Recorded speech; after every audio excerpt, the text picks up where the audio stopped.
Counter-current exchanger in the kidney. Water reabsorbed from medulla must be returned to the systemic circulation, or else it would dilute the medullary interstitium, preventing further water reabsorption. Countercurrent exchange between vasa recta and interstitium facilitates water reabsorption and traps salt and urea, leading to a highly concentrated interstitium. The vasa recta operate as countercurrent exchangers.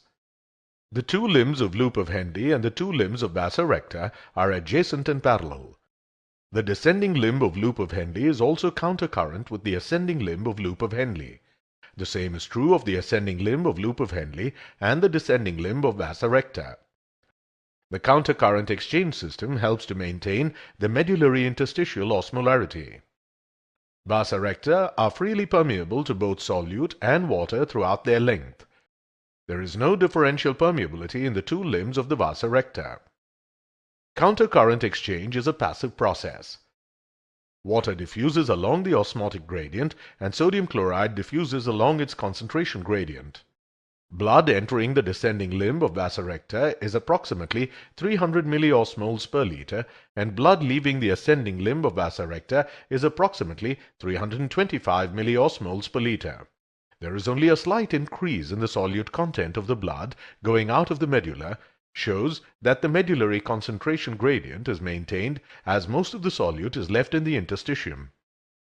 Vasa recta blood flow is extremely slow. Less than 5% of the total blood flow into the kidney enters into the vasa recta. This low rate of blood flow helps in maintaining the medullary interstitial concentration gradient. Urine osmolarity is inversely related to medullary vasa recta blood flow. Faster the blood flow, there is less time for equilibration, and increased amount of solute leaves the blood, leading to a decreased medullary concentration gradient. As the blood enters the descending limb vasa recta, water diffuses out and sodium chloride diffuses in.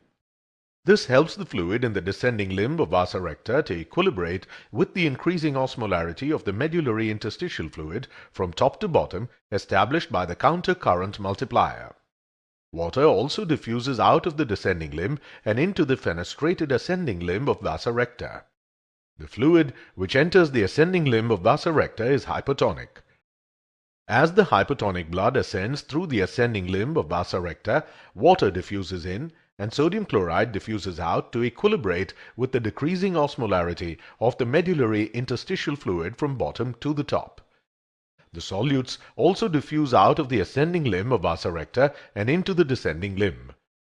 Therefore, the solutes tend to recirculate in the medulla and water tends to bypass it, so that hypertonicity is maintained.